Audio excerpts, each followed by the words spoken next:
All right. Good morning. I'm really glad y'all are here and I appreciate your time very, very much. Um, this is our special session for the co-parenting office hours, following my email that I sent out. I want to start with the most important elephant in the room kind of thing here. I put out bad information. I'm sorry. I did not know. As it turns out, Dash has not been transferring the money to the co-parenting account. The co-parenting account is the only way I really can go through and verify who's been submitting their funds.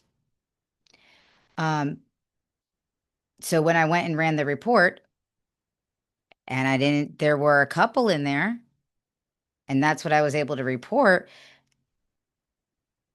No one has said that, and we call this kind of account a K account.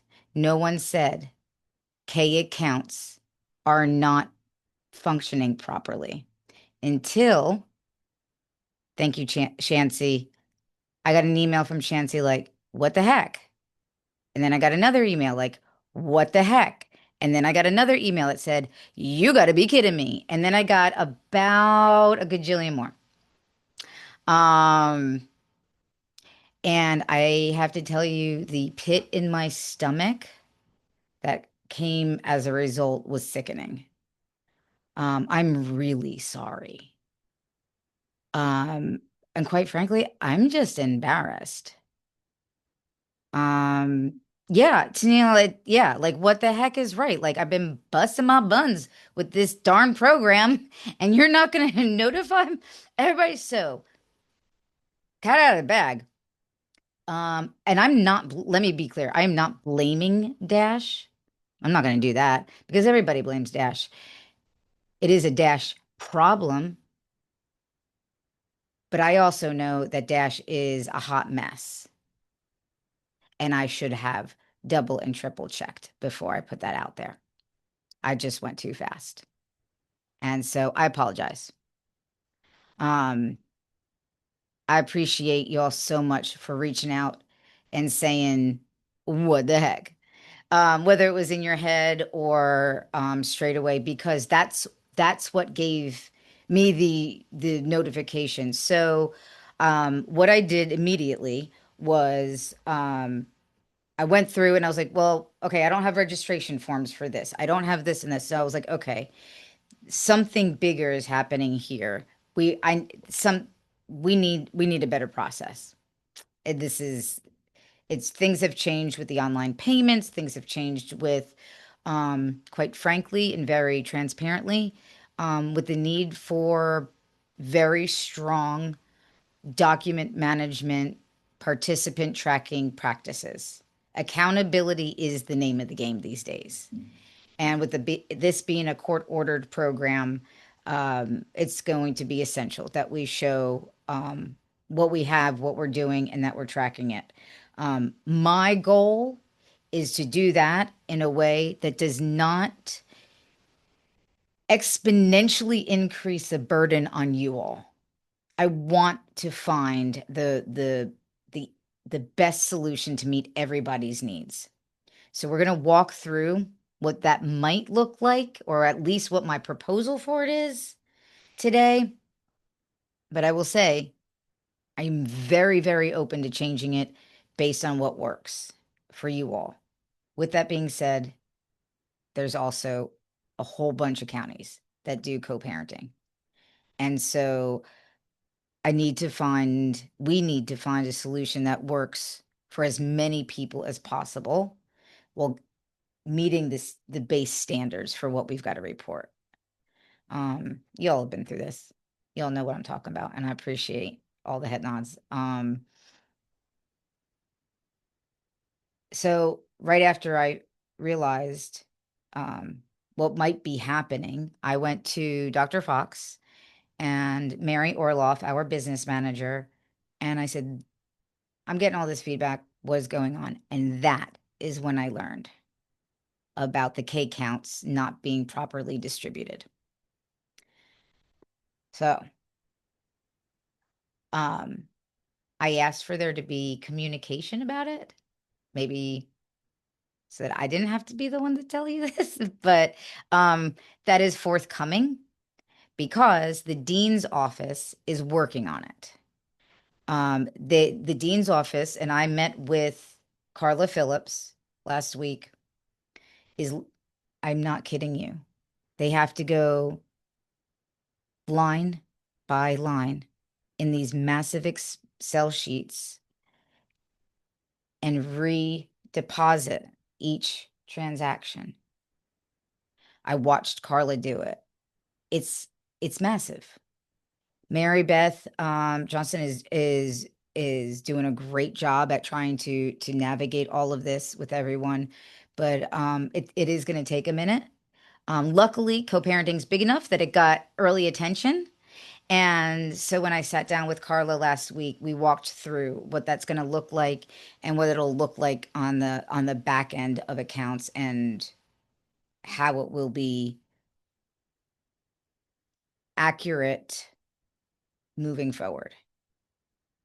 However, I don't trust the permanency of an accurate anything, right? So I want to put backups in so that we're all protected, so that your hard work is recognized and that we can capture the broad impact that this program has. Because this program makes a difference. It really does. And so I want to make sure that we're reporting that effectively. So let me pause there and hear any reactions, any questions, comments.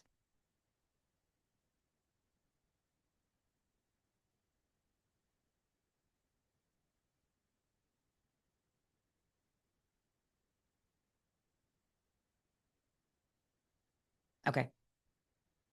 Was that a long enough pause? You all do this all day. Did I give it enough? Okay. At what point in our careers do we get comfortable with that silence? Does it happen? It does. Shancy says yes. Okay. All right. You know what?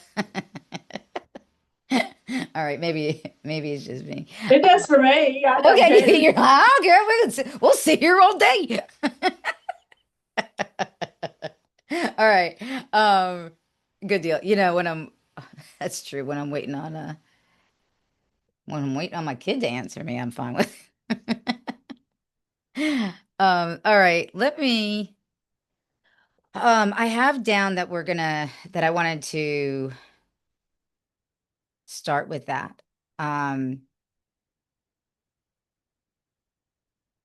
think I'm sharing my screen here.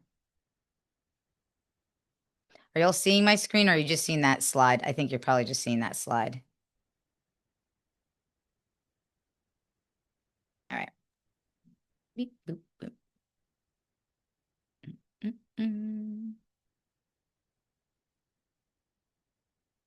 Let's do entire screen. Okay.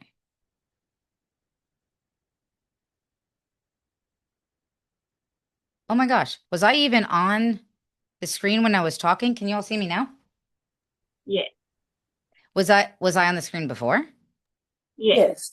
Oh, good. I don't know why it matters to me. Maybe because I did my makeup and I want you all to know. All right. What I want to do is I want to come in here and I want to. That's not what I. Stop it, computer. All right.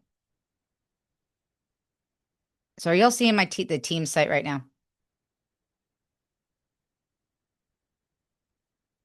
Yeah. Okay, and me.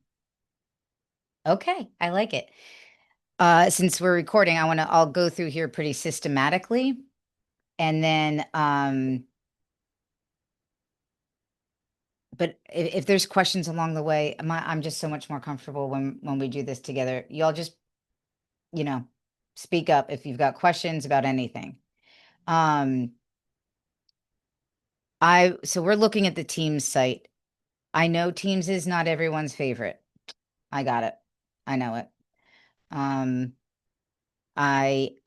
This is the time that I'm supposed to admit that I'm a covert operative for Microsoft and slowly making everybody change over to Teams. So that's not true. I I'm going to use Teams for us because for this program for now, because the time, communication, and reliability of getting changes onto the internal resources page is not as real time as I want the resources to be for you all. It takes a minute, right? As you can well imagine.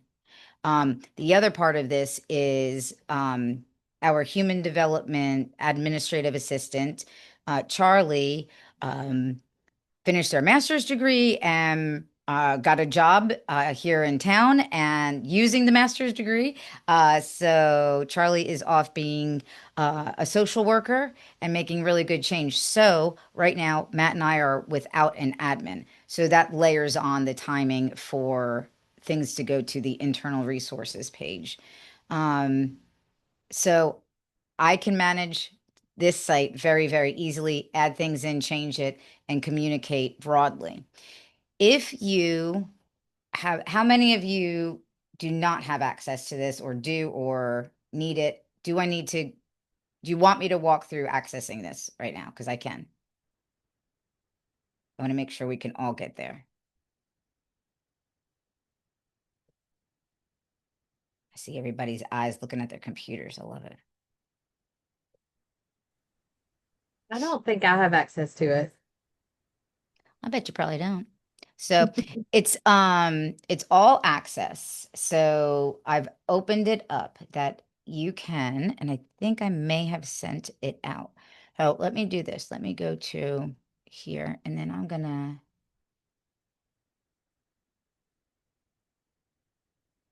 see. I'm gonna get this link to the channel. Let's see if just putting it in the chat will do it.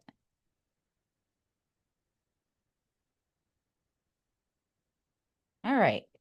Give that chat link a click and see if you'll get there.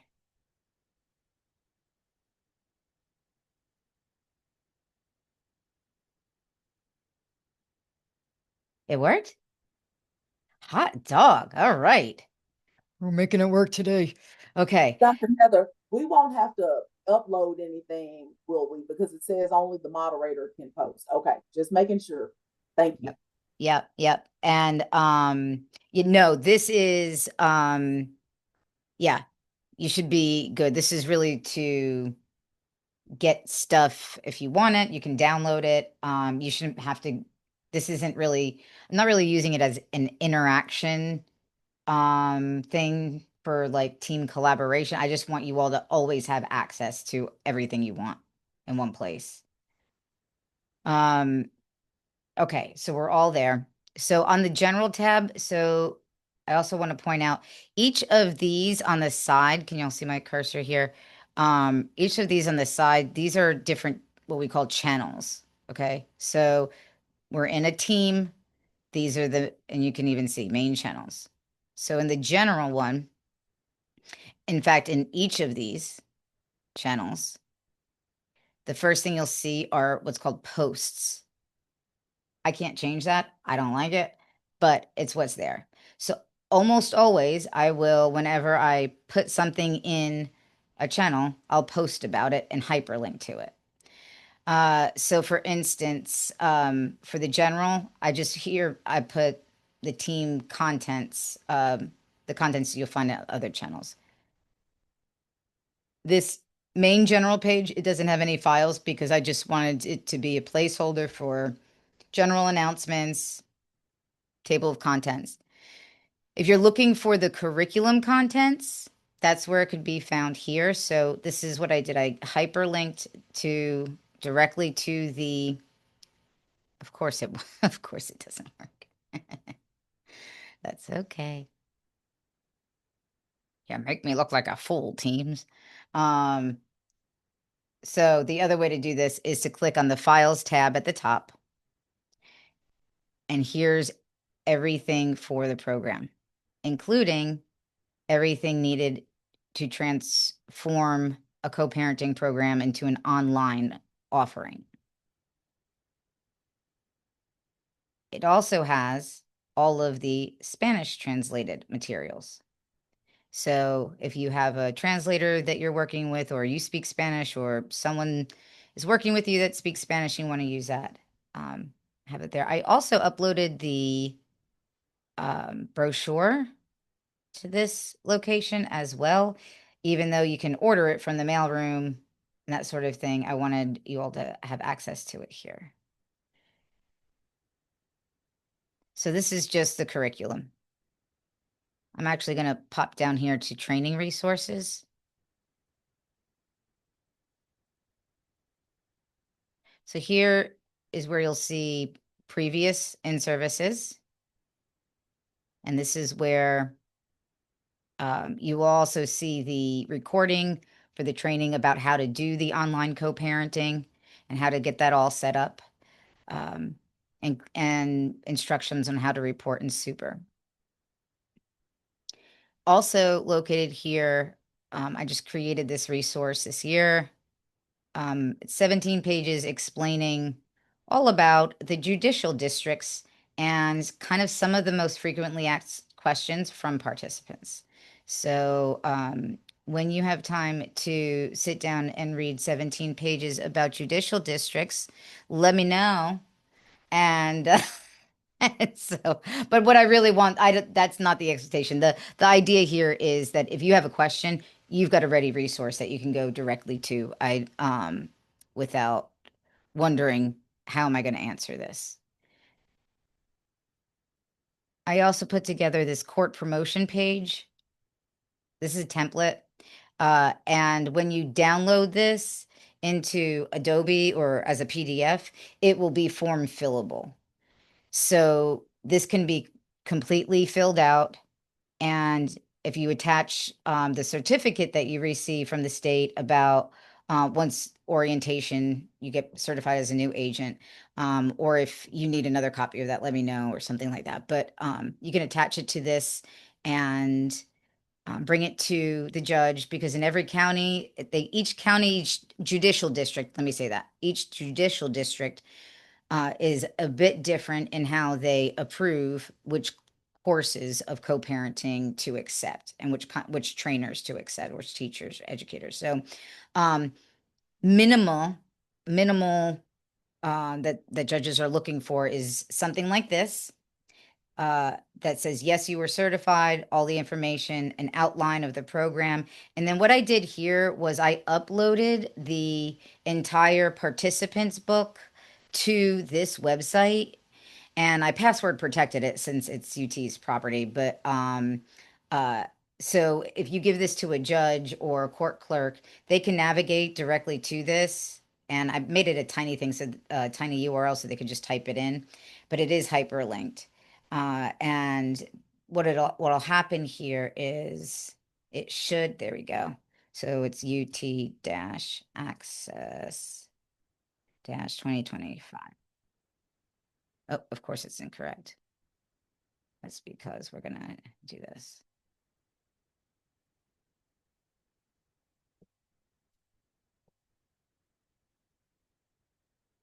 That's not gonna be right.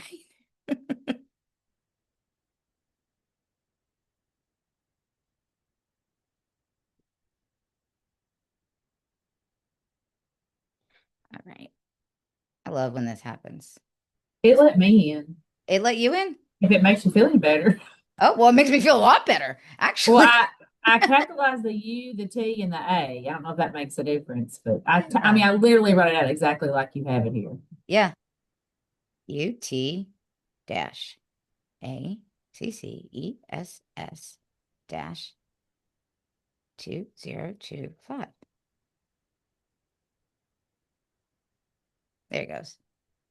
All right. So the judges will have access to this, and they can review it. So I wanted to make sure that, because there's been some times where people are like, judges are asking for this, I don't know how to respond. So this is how you respond. There's also been some questions about agent qualifications. What is required year to year, training wise or certification wise? So these were the standards. This is 3 pages. And you can tell and this is an error. This should be 2002, actually. So you can tell that this is a little bit older because I'm not sure that something like this would lead off with good moral character in 2025, but it does. And so I left it. So this goes through each point here.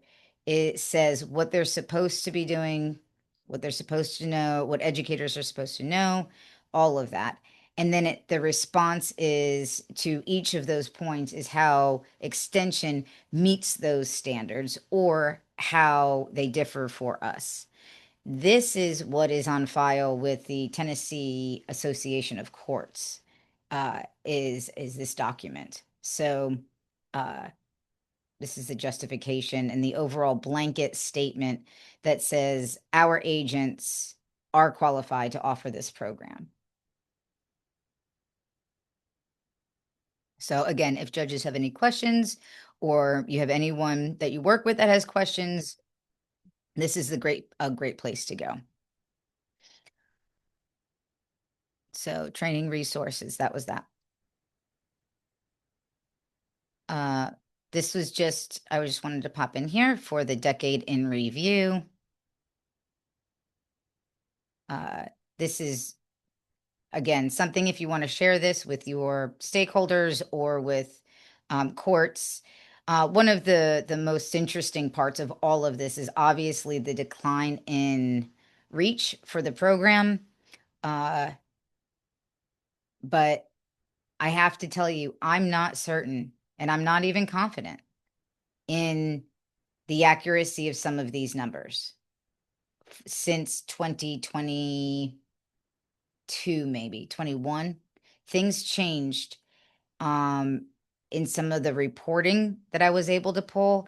And so and let me say this, in my version of Super on mine, no matter where I click for a co-parenting report, it tells me every single time I log in that we have 31,308 participants that were served in 2024. No matter which one. So anyway, so these numbers come from payments because the only way I was able to accurately capture, and let me say from 2021 on, really, is I would look at that K account. I would say, okay, we have X amount of money, divide by 20, because $20 is supposed to be what's sent, and that's our number of participants. Not super accurate. Because in Super, there's no way to tag the co-parenting program like you can for some others. And the reason for that still befuddles me, to be very honest with you, because I've always been told that we are not tracking program specific things unless they're grant related, and that we're looking at collective measures, and I understand that. So the collective measures for co-parenting are there's other programs that report to it, so it gets a lot jumbled. But those numbers, that decline also mirrors the rates of funds submitted to the state, and then as well as the reported economic impact, which makes sense depending on the number of people we're reaching. So this is where, when I put this graphic in there, let's see if I can turn it. There we go. This was based on that 2024 survey that came out with the last asynchronous training. And I went in here and I was like, okay, here's people that responded. Here's how many participants they said they had. And this is where I was able to get that information. When I put this in here and it conflicted with what I sent in that email, that's when things started really, the alarm bells started going off. I was like, this isn't right. So, so that's what we've got here. That's what made it into this report. So let me, oop, hang in there. All right, here we go.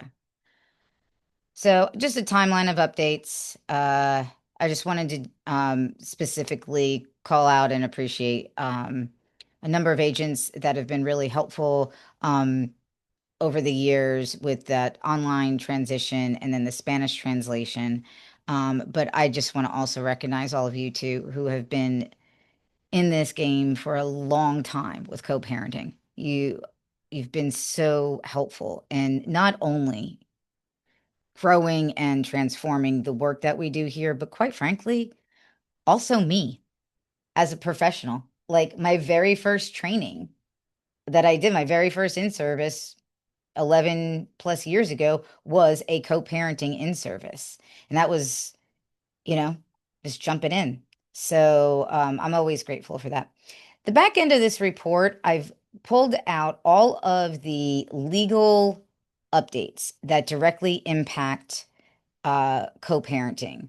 There is an attorney here in Knoxville. His name is K.O. Those their initials, but that's his name, K.O. Hurston.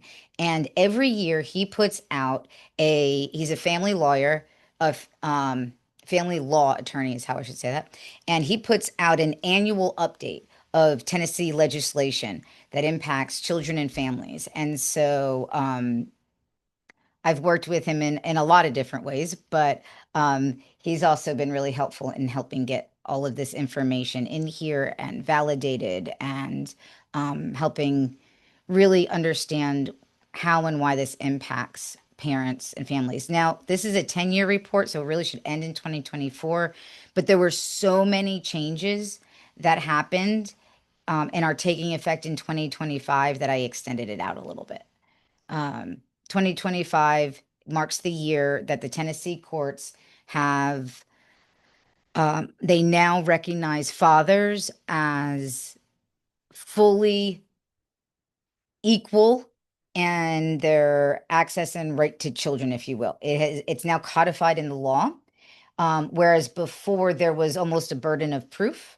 I don't think it was administered that way at the judicial level, meaning I don't think that's how judges acted.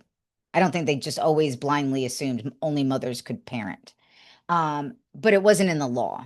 And so that needed to change. So that's been recognized for the fact that the default should be 50-50 with fathers and mothers or both parents. Okay. Any questions before I move on? All right, here's the digital. Why is this? It's so little. Here's the digital transactions that I was able to work with Carla and figure out when we went line by line. Where are these coming from? And so these also came from getting some receipts. Apparently, there's electronic receipts that happened that were not coming to my email box. And so they were going to someone else's old email. And I didn't even know that it sent automatic receipts. So I'll be getting those now too. So I'll be able to another backup. There weren't any questions, and I'm going to double check chat. No. Okay. All right. So here's the biggest change over here, what we're going for. I'm going to stop sharing for just a second. So in order for us to meet all of the requirements that we've got to report, get the payments accurately tracked, get all the things the way we need to be doing it in the most efficient way. After talking to Carla,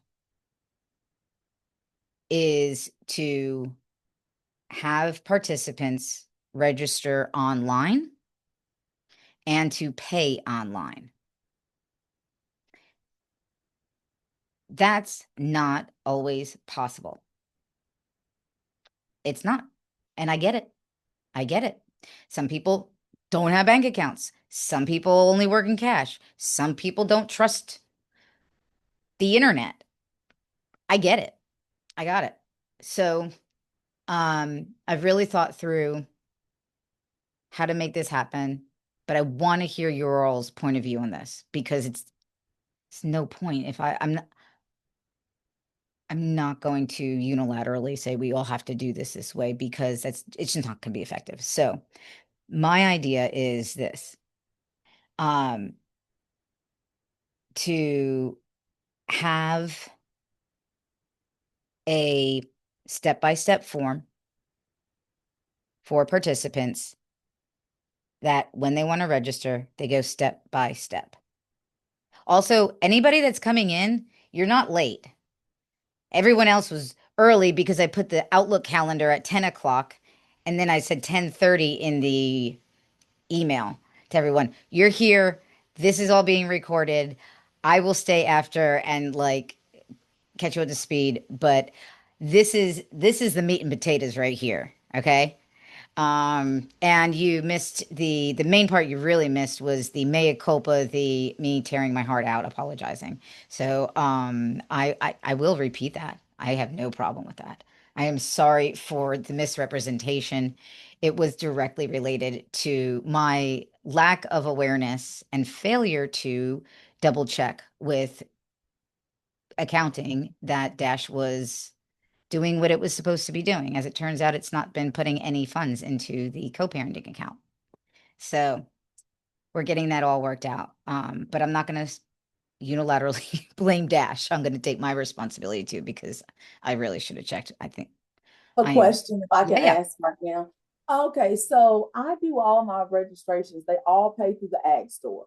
And so that had been going on. And so I was trying to figure out how to send in funds since we don't write checks and send them in to Knoxville anymore.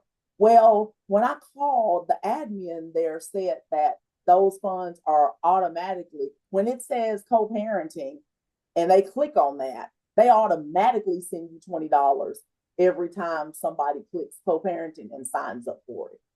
And he read off my participants' names and everything. So I knew that the money was there and I knew that he had a list of participants, but he told me. So I think it's important to point out that the ag store money, they automatically take the money and send it to you. And I didn't have to do anything on my end. In fact, I didn't even know that money was going to automatically. Yeah. So Yeah. And that's where the hiccup was in Dash. When they went over to Dash, they did not assign it where it was pulling from. They didn't assign it an account number where to put it. And so it went into one big pot. So now they have this huge pot of all these individual transactions that they're having to,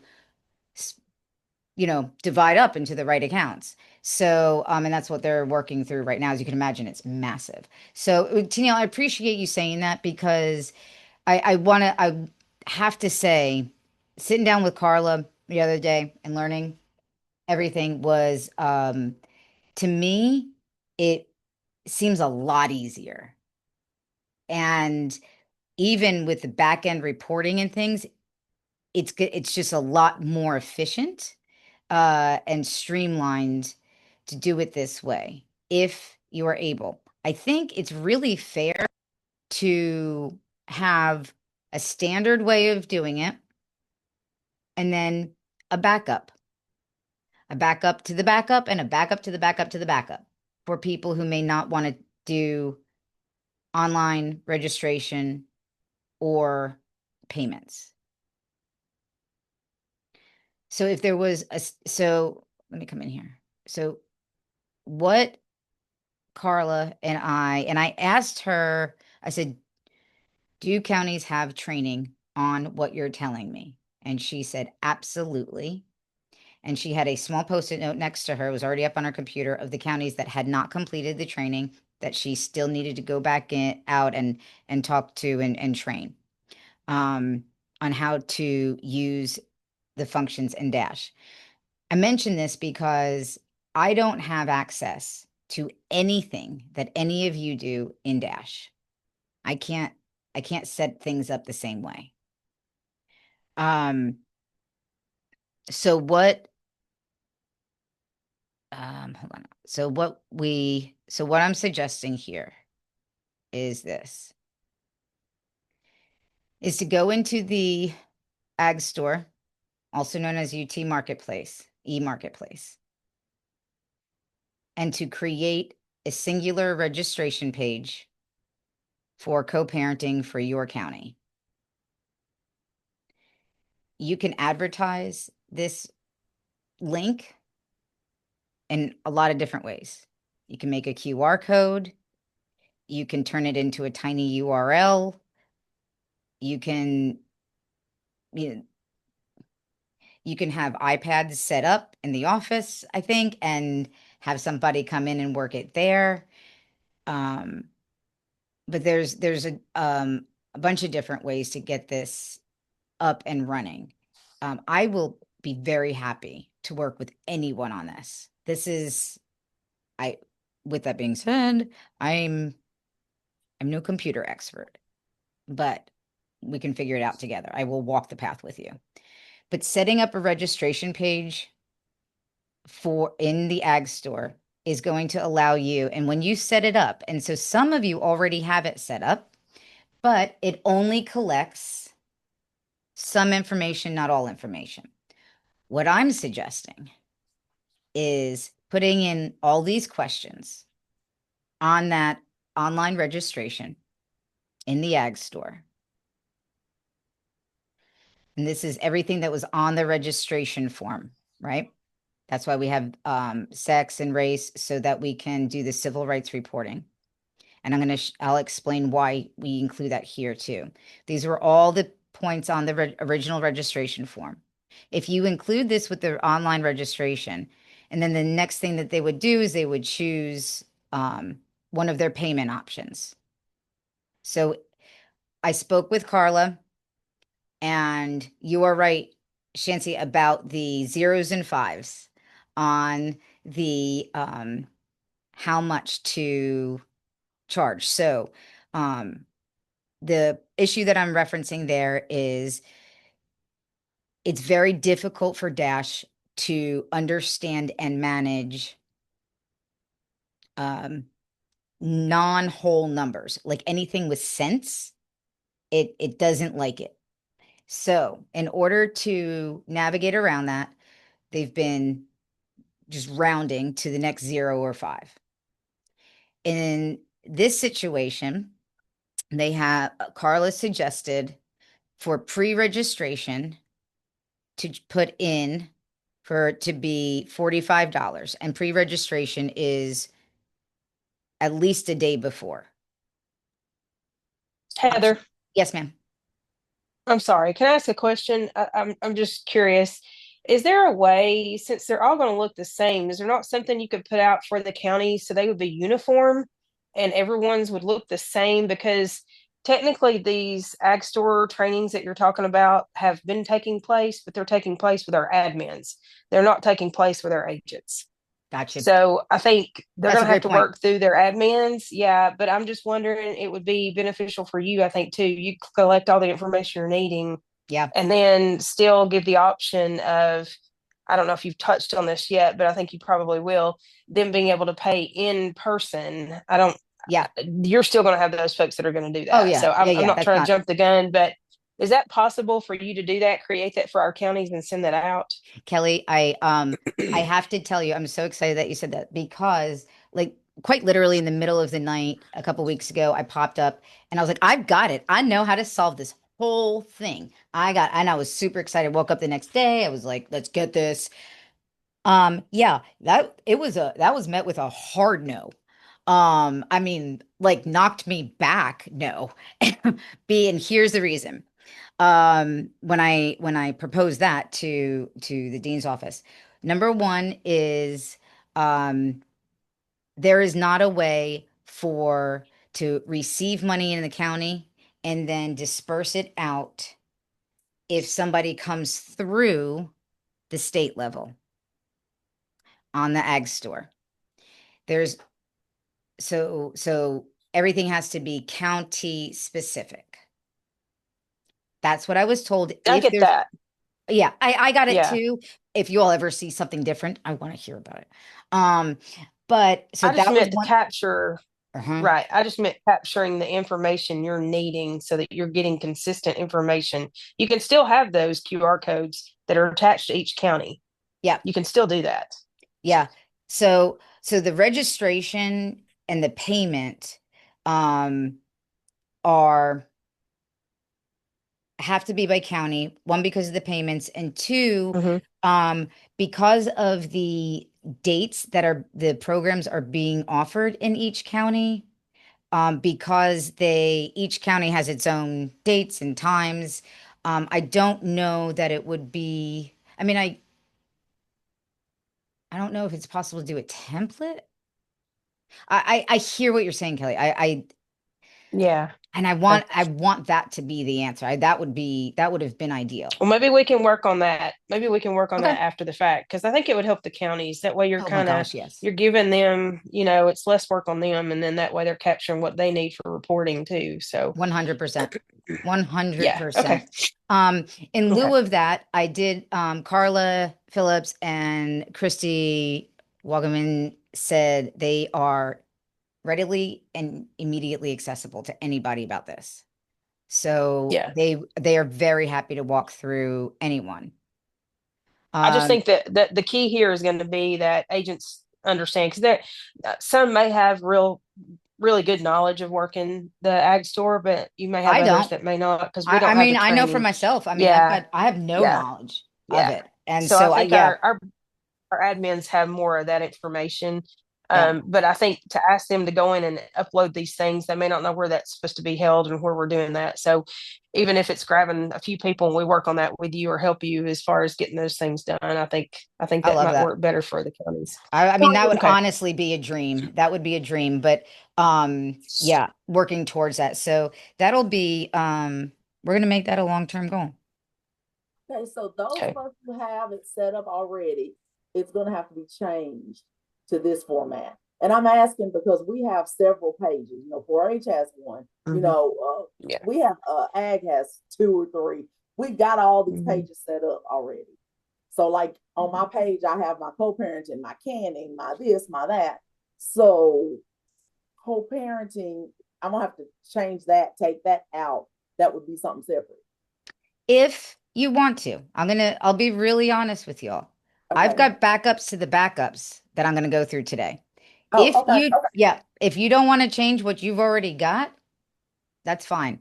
However, there is a real big benefit to doing it this way, and that is you can go in to the ag store and you can run a report Mhm. in touch points, is what she said. You go through touch points, you can run a report, and it will spit out an Excel sheet that has all of the participants and all of this information, which then, when it comes time to report into Super, you can do what's called a batch upload in Super. And you can take what you got from the ag store and upload it into Super, and that's it, is what was told to me. How well that Agents can run, do you say agents can run that or she has to run it? No, you all at the You're county level, that should be, if you have the ability to create a registration page, you have the ability to run a report on it as well, is my and understanding. I'll keep interjecting too Please for do. all Yeah, you yeah, guys. Yeah, your admins they've had training on this. They have worked with Carla Phillips, most of them.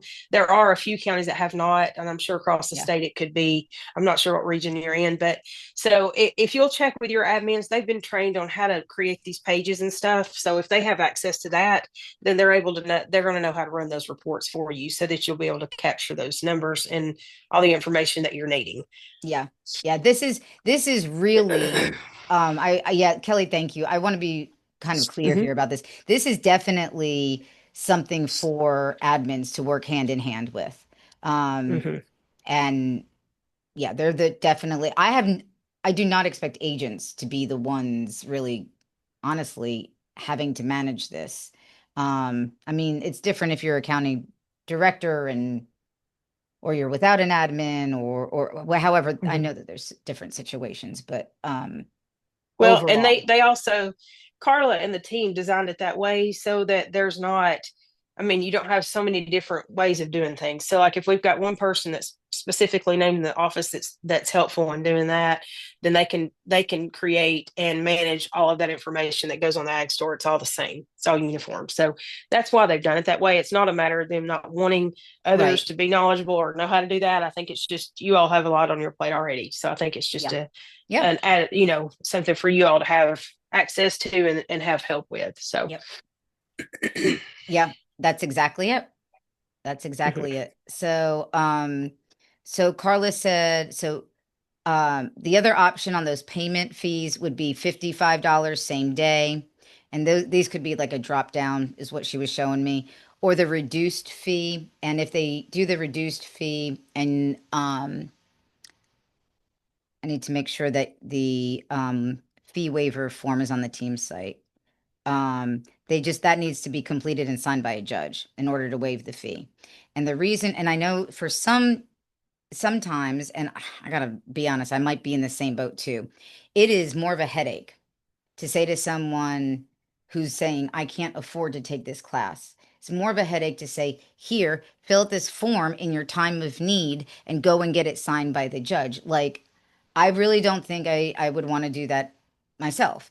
However, what it allows us to do is track and have so that we can see. So if somebody ever contests anything with their co-parenting certification or they completed that requirement as part of their divorce, that they will be able to say, look, we not only registered them, they went through this process of payment, and here's their certificate. So it's a trifecta of, it's like a trifle, really, dessert, where we try to layer it all in.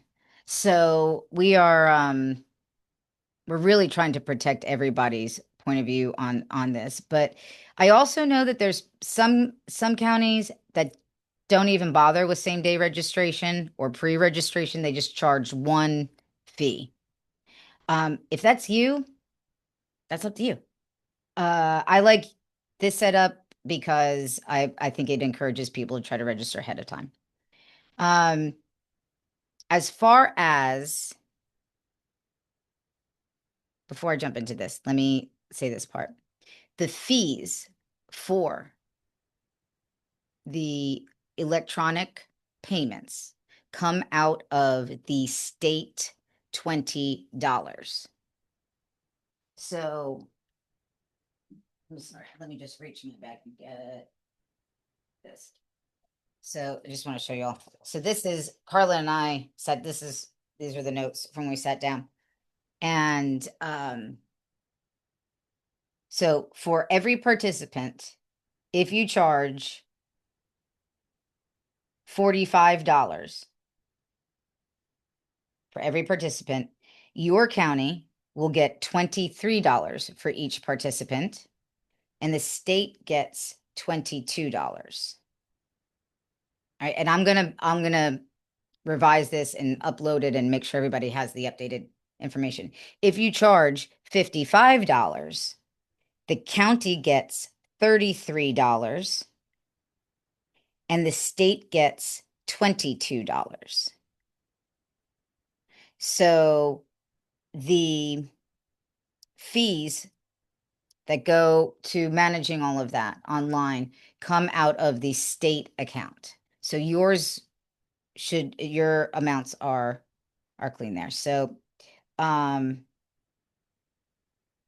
questions about the division of funds?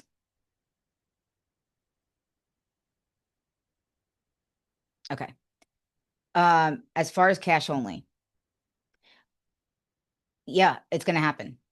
We have a ton of policies all around how to take cash in, how to deposit it, how to manage it at the county level, we have all of those things in place. For me, what I matters to me most importantly is that we meet our participants and people in the county where they are with what they need. Number one, that's always going to be the number one priority.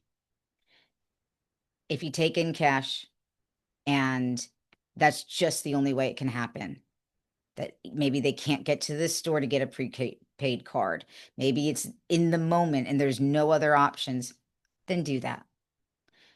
Follow all of the policies and protocol that you're supposed to follow in your counties. When it comes to reporting on the back end, and we'll talk about the post-session form, there is a spot for you to check that cash was paid.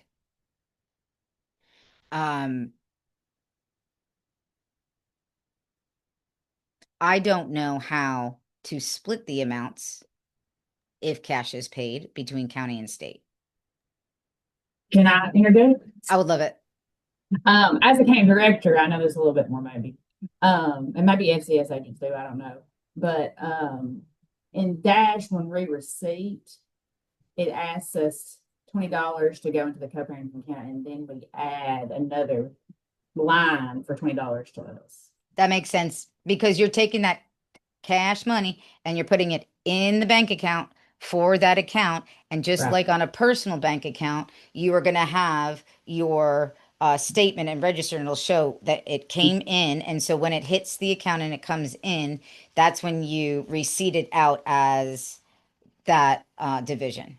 Yes, and that will, and then obviously that takes some communication with your staff too, because they need to know when that comes in, hey, we do 20 to the co-parenting, because there's like a drop down box and it gives you options on who to put this money toward. And Okay. state FCS co-parenting is one. Okay. Very Yeah. cool. Awesome. And also, since I'm talking, I want to say thank you for saying that about the cash, because I have been really upset about it just because I thought, like, when people come in here, they're at their lowest. Let's get real. They're at their lowest. They don't want to take this class. They think we're telling them how to parent. And then I'm going to say, well, I can't take your cash. Like, I just could not physically think I can't do that No. to them. So I appreciate you saying that and giving us that option, sort of still. Yeah.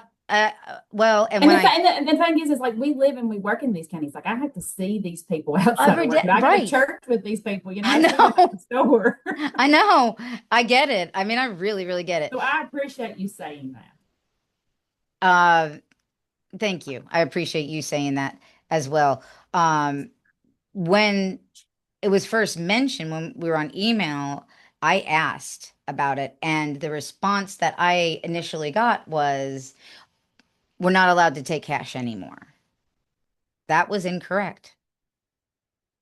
Well, and I think maybe in Knoxville it maybe probably is, but just at the county level, there's just some different things. I Well, think. it came from someone who maybe. Oh, Well, and I'll interject as well too at the region level that I think the idea behind that sounds logical, but I think in reality that is not, like what you all are saying. We're here for our counties. And so to offer those things in our counties, we've got to continue to offer them to be able to come in and pay. And just exactly what you said, these are not times we want to say, hey, we can't take that form of payment. So Yeah. no. And I don't know, I'll be honest, at our level, I've never heard us to not take cash or not take that stuff. So Yeah, I think I'm this glad that was was just, clarified. that was actually a really good point about it. Maybe that's how it's known at the state level.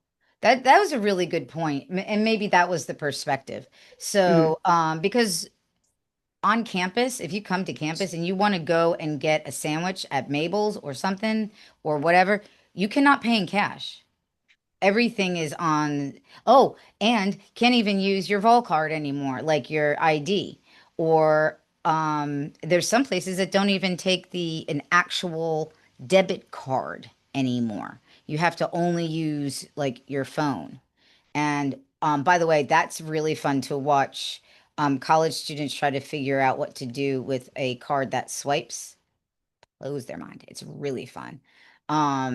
So So yeah, I can see where maybe that was the reason that that was said was for, because that's how it is at the state level. But I agree. It's got to be something. Now I feel like if there's a committee made at the state level about advising, budgeting about how we intake funds at the county level, now I feel like, oh, I'm gonna get on that committee. I'm gonna I'm gonna have us going all cash, no time at all. I'm just kidding. So, um, always workarounds. Obviously, best practice, top tier, number one choice is going to be pay online. That's going to be the easiest for all those things. If not, then cash or check, and then following all of those procedures. There's a question in the chat about admins getting training for all of this. They should have already had training on how to do all of this. If they have not, or if they need support in doing so, that's when they should contact Carla or Christy. And I put all their contact information there. So I hope that answers that question.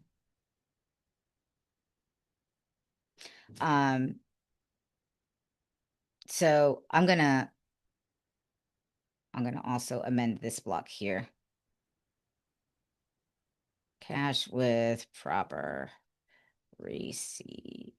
See, I'm gonna spell it wrong. Ha, okay, good. It changed it. So I'll fill that in and make sure that there's some language around how you said that, Shancy. That was a really great way.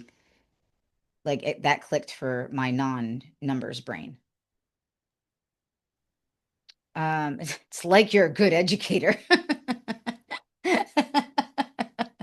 All right.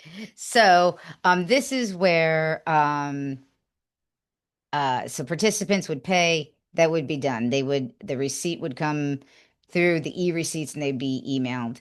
And this is what I was talking about earlier about this report that can be drawn down from Dash or touch points, whatever the proper system name is, and then upload it into Super.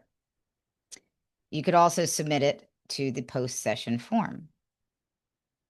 So let me pause here as I switch screens. Questions, comments, excuse me.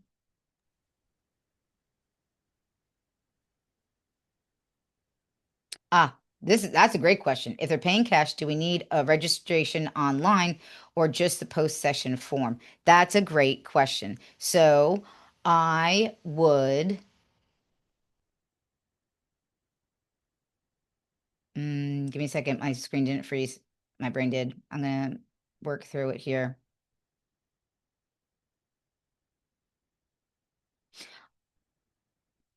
If they are paying in cash, they do not need to register online through the ag store.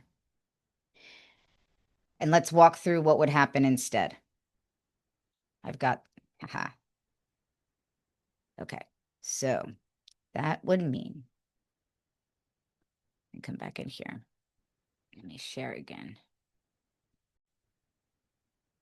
So we're going to come to this Teams channel. It's this form, and you can just click this.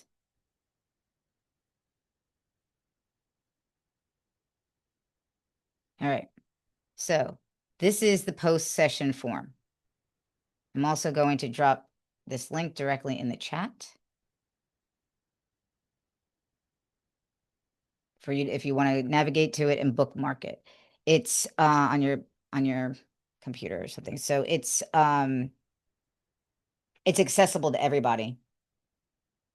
No matter, it's not like only in Teams. You don't have to be a member of the team. So after each session, this is my best go at trying to get all of the information that we have to have at the state in the easiest way possible for you all and or your admins. So open to changing this if we need to, but so this is first up. First up, select your county. Co-parenting, choose the day that the session was offered. All right, I've got it set it up there. And then format, was this online or was it in person? And did you use a translation or not? And here's the reason why this is important. Because on the state account, when you use a translator and you pay them and you use the account code for co-parenting, it comes out of that account.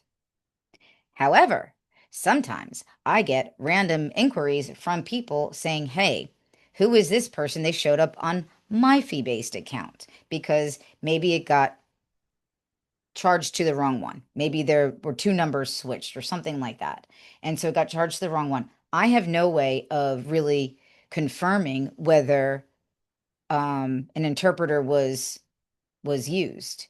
So I don't really know what that is. So having this information here will let me know if the money is being properly charged to the fee-based account, and if so, by whom and how and when. So, and then the Spanish materials provided, that's going to just really be helpful in tracking if and when we need to update stuff. Just put in the number of participants. So I have, again, backups to backups to backups to backups. If you have a paper registration form and are using that, then scanning it and uploading it right here will work. Let's do, I don't know what to upload here.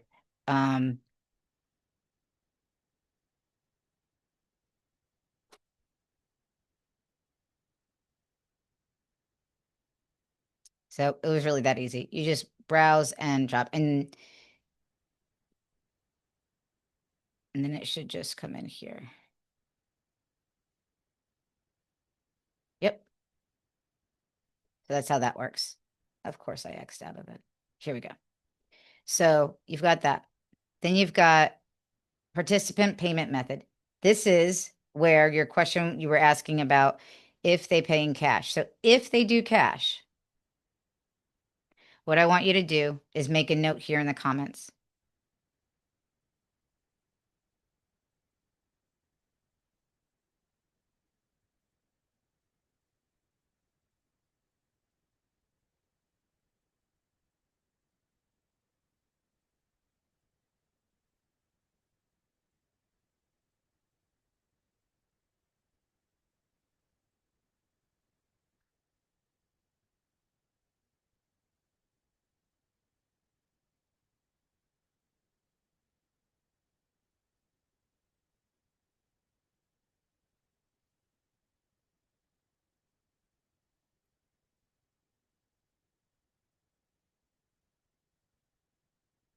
Okay. So this is maybe what I would say in something like that. That the participant, who their name, and as far as putting names in here, that's fine because, and first of all, confidentiality wise, it's not really in, this is not HIPAA protected information. Confidentiality wise, if they're going through the courts, it's already public access information. And there's nothing really protected about this to begin with. So putting the participant name, they paid X amount in cash, deposited in our account and distributed via receipt. That way, if it's something like that is mentioned, and I'm going to drop this in the chat as well, I will know that and I will see it on my end, and it should then correspond with any time something is clicked as cash. And so when I run that report, it'll show up there and we can account for that receipt. Let me drop this in the chat here. Okay.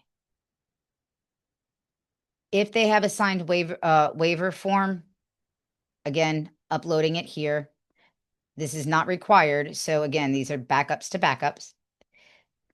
If you chose this one, this would be where they chose. So notice here that you can select more than one option, and that's because you're going to have, maybe you have more than one people registering to take the class. So there could have been multiple ways somebody paid. And sometimes, honestly, there's plenty of times where, maybe I have $20 in cash, but then I'll pay the rest on my debit card, right? So maybe it's something like that. So if there's a fee waiver, needs to be signed by the judge, upload it here. This is another backup to the backup. To Neil, if you change your registration form online and include all of this information here, you will not have to upload any participant forms, any participant certificates. I'm sorry. And that's because the docket number is already there. If you change your online registration to include all that information, you also do not have to upload the registration form up here because it's all going to already be there. So it's kind of like, pick your poison. Hey Heather, is that gonna throw you? Let's say I have someone pay cash and then someone pay marketplace. So then I would just upload one participant certificate. That's not gonna throw you off there. I've had two in the class, but one. Well, you would still have a certificate for anybody that paid and took the class. I'm talking about like a certificate of completion. That's what I'm saying. It's not gonna throw you. Maybe I don't understand what you're saying. No, okay, let me back up. So you want in this box, you want the certificate of completion we give them at the end of the class, you want that uploaded here. But we don't have to upload it if they registered in Marketplace. Is that what you're saying? No. Okay. So we still need to put that there. That is correct. Okay. What you're saying is correct. You've got it spot on. Okay. Ideally, so because it's not the certificate that I need on record. What I need is the participant's name, the day they took the class, and the docket number. Okay. That's what has to really stay on file. You know how we say you have to keep these for 6 years? If you upload them, I will have them in a secure location for that amount of time, right? I'm going to be doing that as a backup. But if all of those registrations come through the ag store and they have the docket number and everything that's already on the registration form, then I'm going to be saving those files for 6 years as well. So I've got, again, backup to backup. What'll happen on my end is cross-checking. That's what I'll be doing to make sure I'm not, but I'd rather have duplicates than missing people. And so I know duplication wise that I have to be careful for reporting, but duplication wise for having things that might be requested by the state or an audit, great. I'd rather have that. Gotcha. Okay. Did I answer that right? Because that was, you got me on that one. My brain was like going sideways. I'm just going to upload all of them. I just feel like, that's what I would do. I'd probably be like, okay, because scanning it through and throwing it in here is not, I don't think it's burdensome, and it may be different for other people. That way you just have it all and it all goes with that form and you got it. Yep. So Catherine, that's a great question about participants not knowing their docket number. They should not be receiving certificates of completion without a docket number. So, and this is really important. If they have already started the process of going through a divorce with the court, then they have a docket number. A docket number is like their ID number, and it's shared between both parties. So when Jackson's dad and I divorced, I went to my lawyer. I said, I want to file for divorce. She said, okay. She draws up the information. She took it to the courthouse, and when they put it in and she submitted the payment to start the process, the paperwork, they gave her basically a receipt, and on it is the docket number. It's then the lawyer's responsibility to inform the other party. And when we talk about getting served with papers, that's what they're being served with. They're being served with that receipt that something was filed in the court. And on that receipt is the docket number. And that will be at the top of all the things. Docket numbers are all over the place because it'll be on their temporary parenting plan if they have one. It'll be on the initial filing for divorce. If they have a restraining order, it will be on that. So if they don't know their docket number, as the educator, and this is why some judges are really critical about who they allow to teach these classes, you can call your county clerk. And remember, if you are not sure about which clerk to contact or which person, that's when you can come in here and say, didn't she make a 17-page document about judicial issues? Oh my gosh, she did. And here you go. In fact, I think I may have actually explained some of the docket stuff in here. Let me see if I can get that to, it's not going to do it right now. So you can call your local court or your judicial district and say, I've got a participant for co-parenting. They don't know their docket number. In order to fill out their certificate of completion, I need to know it. They should be able to just pull it off of their name. And let me see what else.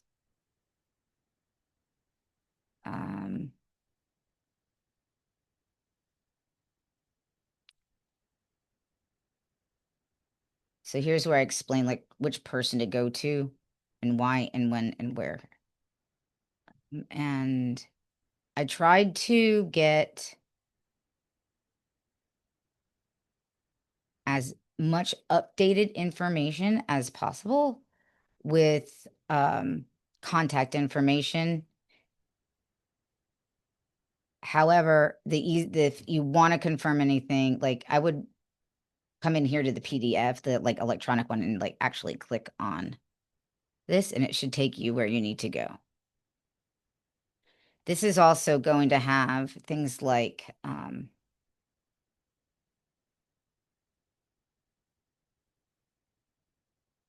so here, this is a document for Anderson County.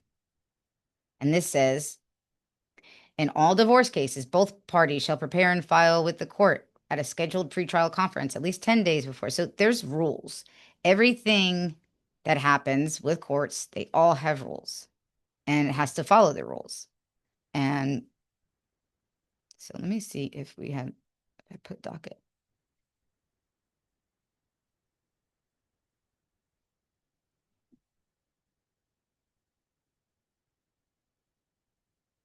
Some things here are about criminal. I think that was it. Yep. So every time anything happens on a divorce case, like, oh, well, I have so many examples. If the child's other parent is contesting that something and they want to make sure that you don't do what they don't want you to do, they can submit something called a motion to the court. And the judge will get to decide whether you should be able to do that or not be able to do that with your kid. And that motion will always refer back to that docket number, the original docket number for that divorce. So that's why that needs to go there. Yeah, some do come really, really early. And honestly, that's what it's supposed to be. They're supposed to come as soon and early in the process as possible. So if you all ever have questions about dockets, anything like that, let me know. I'm not a legal expert, but I have been through a divorce with a child, and I have been dealing with this program for a while. So if I can't find the answer, I will work towards achieving it. I want to see something here. We're going to do this. This isn't the right file, but that's okay. I'm going to hit submit, and I want to show you all what it'll look like on my end. Dr. Sedges, I have another quick question. This is Catherine Colson. Yeah, hi. In Jefferson County, when I did this program last month, we have like a drug rehab facility that's nearby, and a lot of their participants are out of state residents, but they're still sending them to me to do this class. So their docket numbers are different than the Tennessee ones. So still do the same process.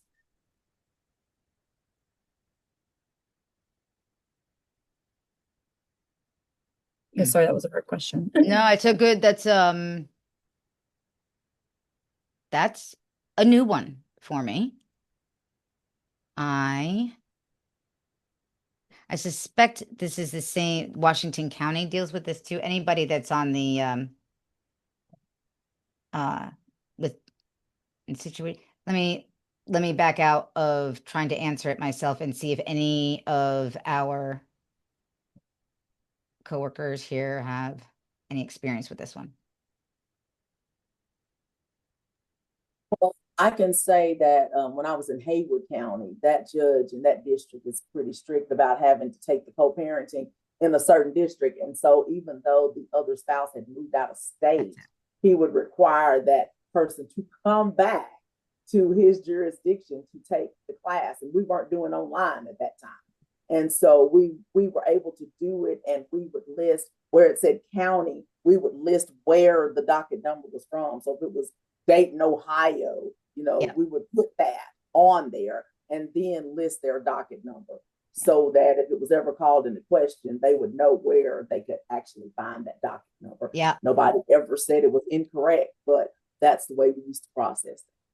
Thank you, Tennille. Thank you for that, because that's the answer right there, Catherine, is the person who is from out of state, wherever they're getting their divorce, whether it's it might be in California, wherever their divorce sits, in whatever judicial district, county, and court, they have to follow those rules. The rules for your county do not apply to their divorce. So if, and this is true even in other counties, like Tennille said. So if her judge, and when she was in Haywood County, got somebody with a certificate from Knox County, he would not take it, because his rule was it had to be with his approved educator. Remember, every judicial district and every judge has the opportunity to select and affirm who's teaching this course in their jurisdiction. Remember, that's this form. So while the program's the same, judges may have a preference for specifically who is teaching it. So to answer your question, I would read, first of all, I would not just take their money and give the class and be like, you're good. I would do my due diligence, and I would say, your county that you're having your divorce is going through has specific rules of what they will or will not accept, especially if it's in a different state. And so they need to contact the court where they're going through and find out what those rules are, and if they will accept your class as an approved option. And that's when somebody might say, okay, well, show me what the curriculum is all about, or show me what are your credentials. And again, that's when you would come into the team site, you download this, and you can send that along to them. And that's true for anybody in any other counties as well. I hope that answers. Okay. Okay, cool. Tennille saved the day on that one. Thank you. Again. All right. So I want to come in here and show you all what this will look like on my end. So you can see that I've been playing around with testing this out. So what I can do is here, and then I'm going to download it.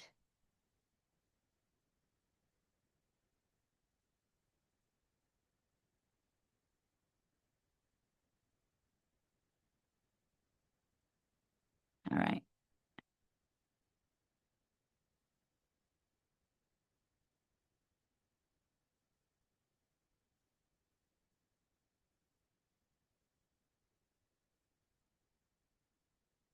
Mhm. All right, so this is what it'll look like on my end. So it does not provide me the actual PDF or whatever was uploaded.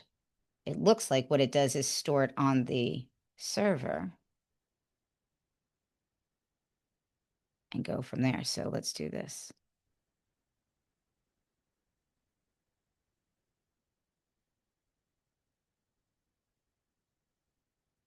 Yep, that's what I uploaded.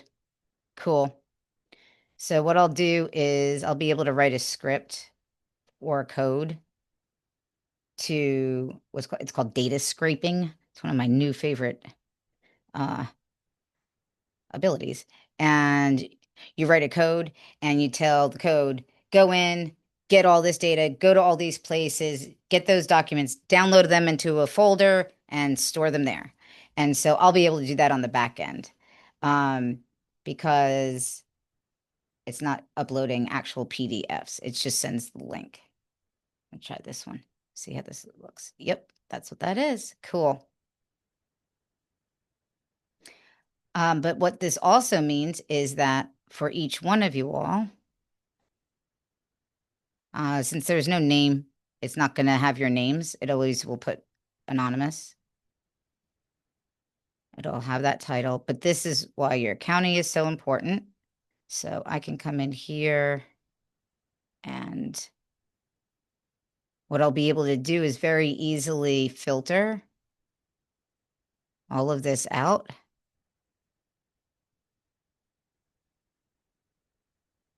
And the other thing I'll do is I'll probably go back, like once I download everything, assign which regions to the counties to do that.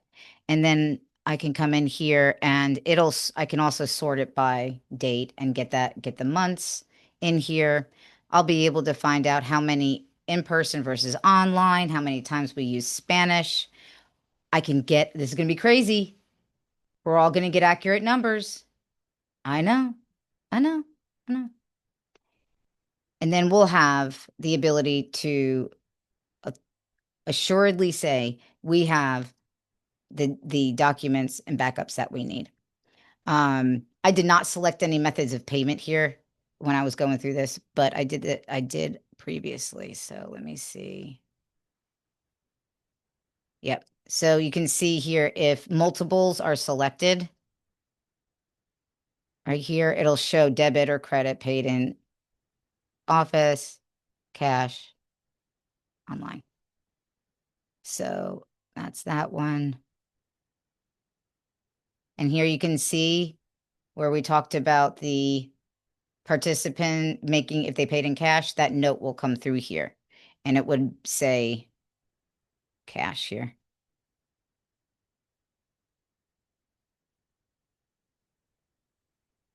And this is just because of the post-session form. So when you do your, if you are going to scan in all of your participant certificates and that sort of thing, just do it as one file. You don't have to do them separately. Just throw them all in at once. And and here's the reason that I would prefer that is the way I'll write this script to pull this information is by class session. And so for each class session, for each count, so there's going to be a county And within that county folder, there will be a class session. And within that class session, there will be the batch of completion certificates. And that's the reason I'm going to do it that way is the few times that I have had the experience of people contacting and wanting that, they've always referenced, well, I took it in 2014 or I took it in 2021. Okay, well, cool. I can actually go in based on that and their name to their court and find their docket number. And then I can actually go through and search in that folder for that docket number, and it'll pull for that year, for that session, all of it.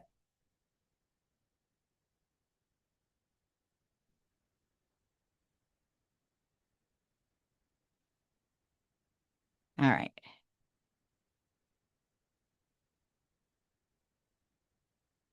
So a couple people did submit questions. I want to make sure we get to those as well.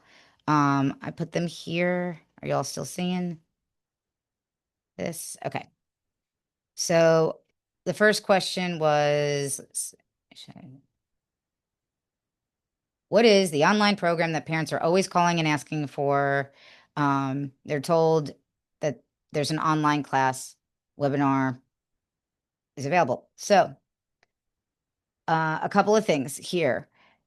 Parents may be calling. First of all, I would always confirm that they are looking for the divorce co-parenting class. Sometimes they may be calling for a general parenting class, and that's not what co-parenting is. If you need that, we have active parenting that we can use. It's divided up by 0 to 5, elementary years, and teen years. So, and it's taught in person. So, number one, clarify that they are looking for something for a divorce or separation or any time that they are creating a parenting plan. Then the next question would be, I would have to them is, what county are you in? And is this the county that you have filed for divorce? Because that's going to tell you what judicial district they are in. Okay. And here's what's important, why that's important. If they are in your judicial district, you should know, you will know if you're in contact with the courts and you're staying updated about things, if the judge is going to accept online or not. If a judge chooses to accept an online version, then they have to amend. Remember those rules I mentioned earlier? They actually have to go through and amend the rules, the court rules. It's literally what it is. And I'll show you an example of this. So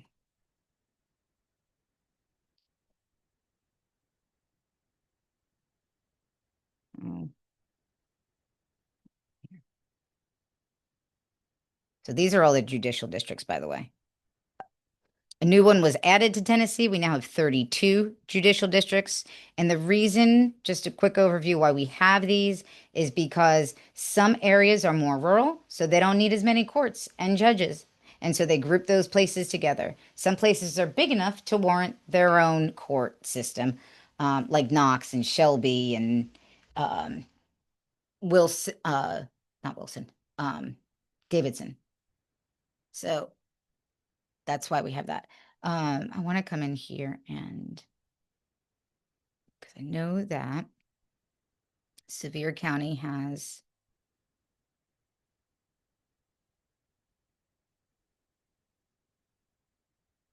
wait a second. Sorry, don't get dizzy. 4. Going to District 4.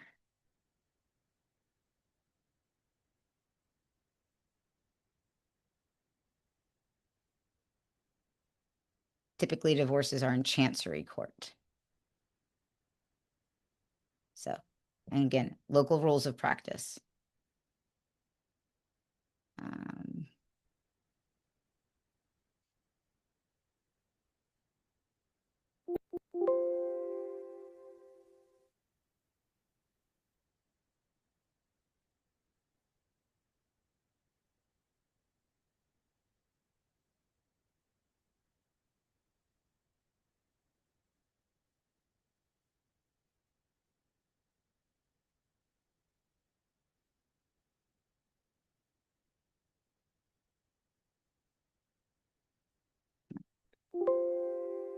May not be it. I apologize.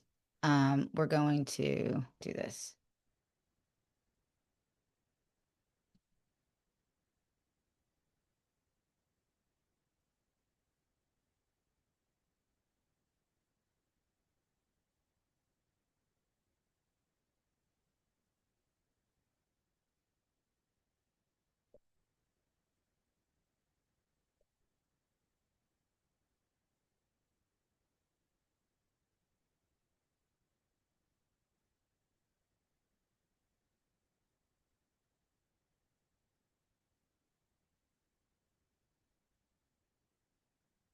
So this is for, in these counties, they have them all listed out here, of which places offer options.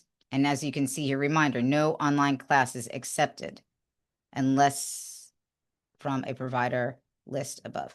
Okay, so that means for Greene County, Hancock County, Hawkins, Hamlin, if you're offering in Jefferson, Sevier, all of these, if you're offering in-person programs and you've heard, oh, well, my judge does not accept online. In these counties, they will accept online, but only from you. And the reason for that is because we've got the backing for it, right? So that's an important, oh, sorry, this is extension. I don't want that. Any place that you go online and you see something like this, or if someone sees something like this and they say, and this is not correct, okay? These are for promotional purposes. They want people to take their classes online.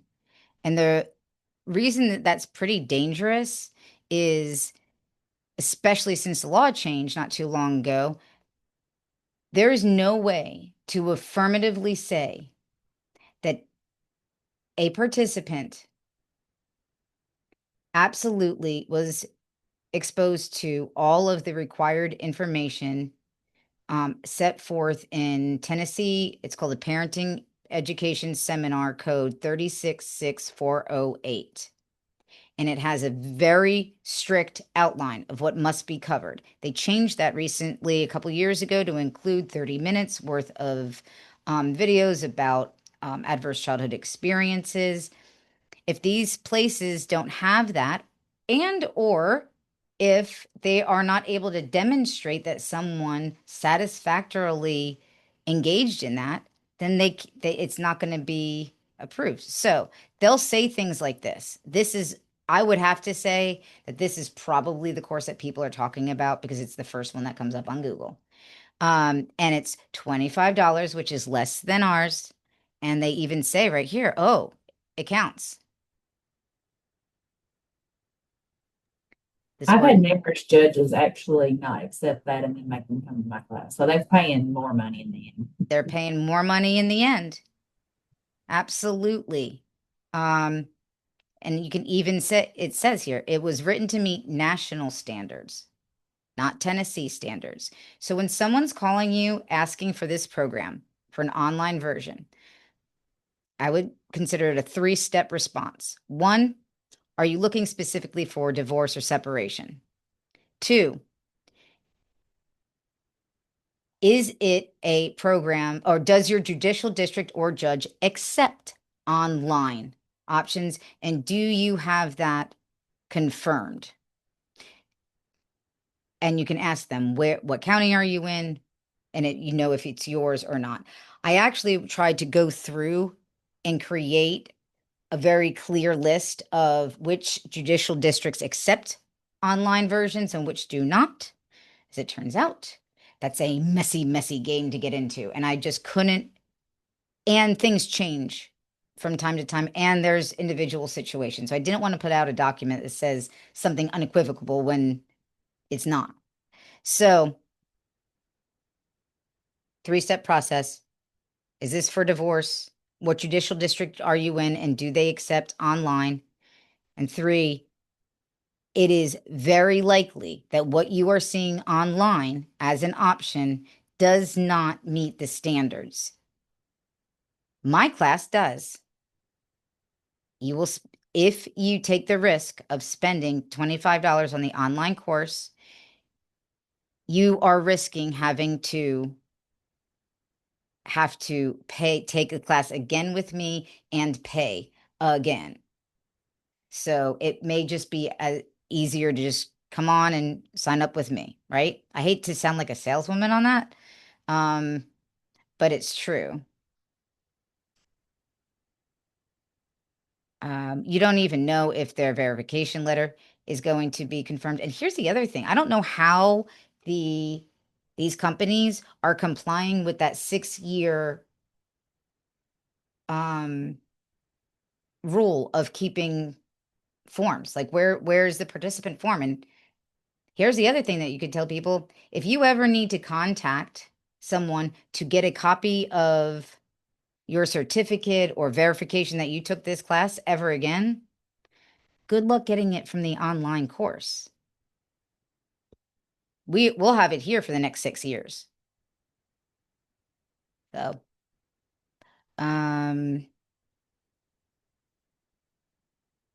you can assure them that there's no tests with your class either, and that they get an instant certificate. And if your courts do accept online versions, and even if they don't, it's worth a conversation with your judge. Oh, sorry. To say, I can offer co-parenting virtually in a way, what I would call it as a synchronous training, meaning we're going to do it together. It is face-to-face, but people can attend online. And that's, if you choose to do that, that's when I would come through here and I would go to this online co-parenting folder. And the very first thing I would do is watch this. I would watch that Zoom recording, and it's going to tell, and then all the documents that go with it are right here. So, and you can even see how detailed they are about the expectations of what participants will need to be doing.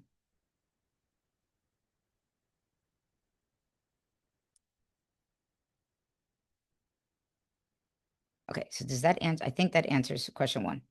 Dr. Sedgwick, I have a follow-up question today, and if I need to speak with you after Zoom, I can.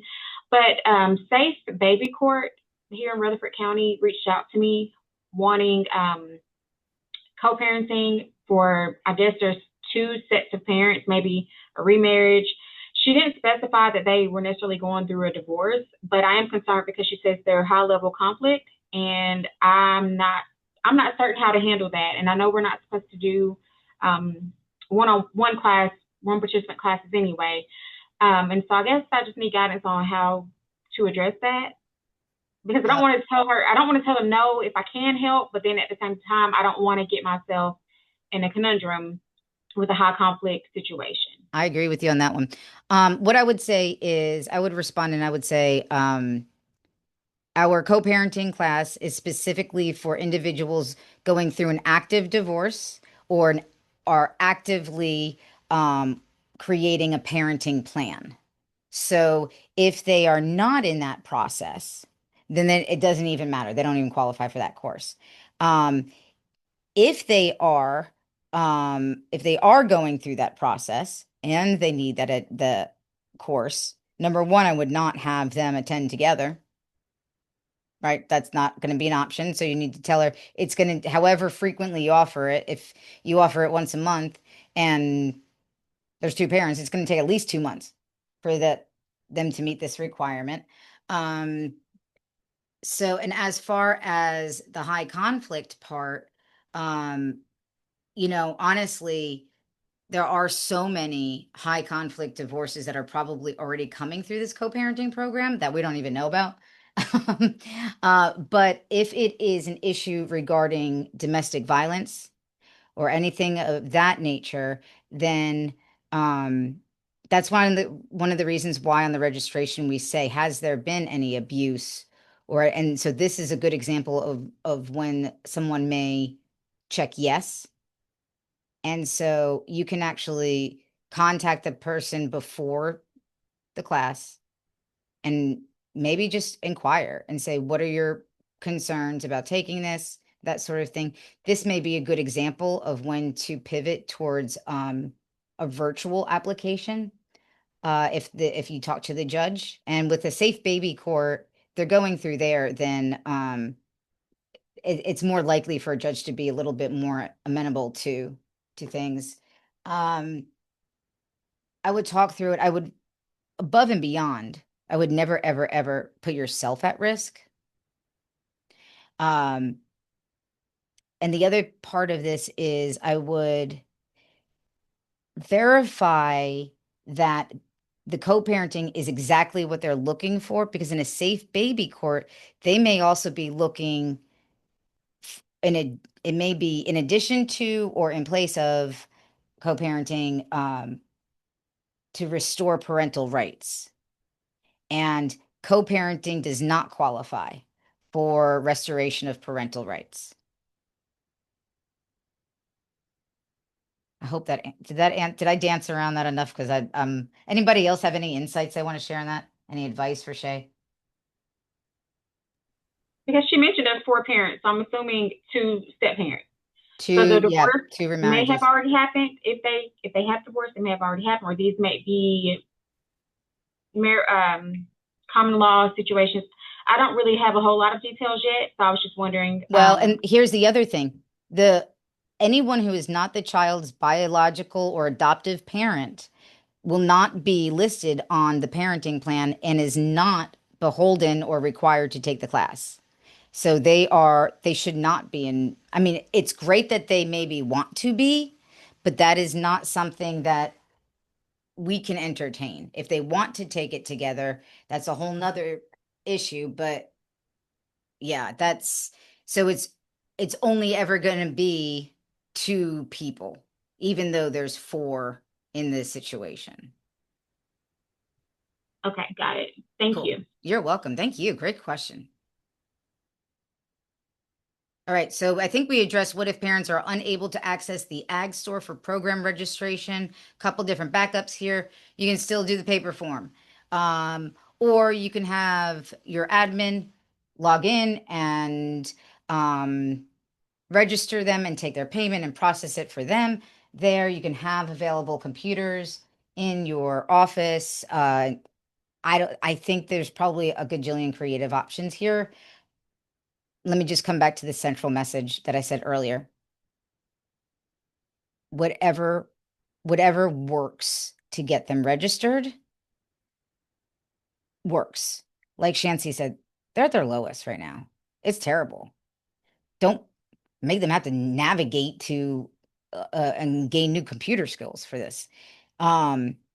Let's support participants as much as possible in a way that still gets us that back end information that we need.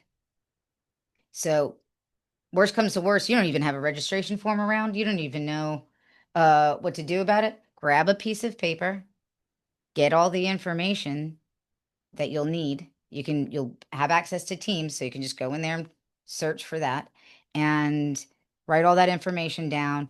And worst case scenario is that you're just going to email me. I mean, don't do that if you can avoid it.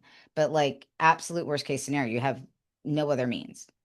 So now I'm picturing our agents like offering co-parenting in like jungle situations where there's no internet and they have to get the message to me, and it's a grand adventure. So that's how my brain works. You're welcome. Oh, to Neil with the I see you. All right, so my program's numbers have been dropping over the years. Why? Oh, this is a classic co-parenting question. I don't. I will tell you a couple of things. One, the rate of marriage has declined. Thus, the rate of divorces has declined. The rate of judicial enforcement, waivers from time to time, meaning if the judges make them do it or not. I also think that as time has gone on, I believe that legal counsel, like attorneys, have learned ways to help their clients navigate maybe not taking it. Stacy's shaking her head. I think they've gotten hip to it because that code that I mentioned earlier, 366408, it says that a divorce education class like this a divorce cannot be denied if one party does not take this class. And that is true. That is true. However, that was put in the law for situations where one person may be incarcerated, one person might be deployed overseas. Maybe the person is just literally left, no contact, or maybe it's a severe domestic violence situation and any contact is dangerous. So that was put into the law for protection so that we can always still grant a divorce if needed. I believe some attorneys have learned how to navigate and say, well, they're not doing that, or we don't have to do that, or they can petition the court. It's a special petition. They can say, oh, well, my client doesn't have to take this class because X, Y, or Z. And the judge can accept or not accept that. I was really, I actually asked my attorney when I was going through my divorce with Jackson's dad. I said, hey, can we petition the court that to say I don't have to take this, please? And the judge was like, yeah, no, I'm not, I'm not approving that. And I was like, but my name is on the book. And he was like, yeah, no. And I'm like, okay, thanks. So, you know, the other thing is people will always, I've heard this a lot. Oh, my divorce is about to finalize. I have to take this class, right? Super emergency. No, because there's a very clear part in the parenting plan that there's literally a checkbox at the bottom of it, and it says has taken the co-parenting class or has not, and if not, they will take it by this day or be held in contempt of court, which means they probably have to pay money or have some other kind of punishment. So, and to be very blunt, this is exactly what happened in our situation. I had that box checked off for taking it, and Jackson's dad did not at the time that we saw the judge. So the judge checked no for him and gave him another, I think he gave him 60 days or something like that in order to get the class taken care of. You know. So that was that. So and then the divorce is finalized. And then so there's a backup to that backup. So I think there's a lot of reasons why it's been dropping over the years. I do think there's more competition in this space, both in person and online, certainly. But I think the number way to combat this is strong relationships with your courts and making sure that they've got all the brochures, making sure you are on the list, making sure, you know, you're the top one on the list and you're in bold print on the list. And even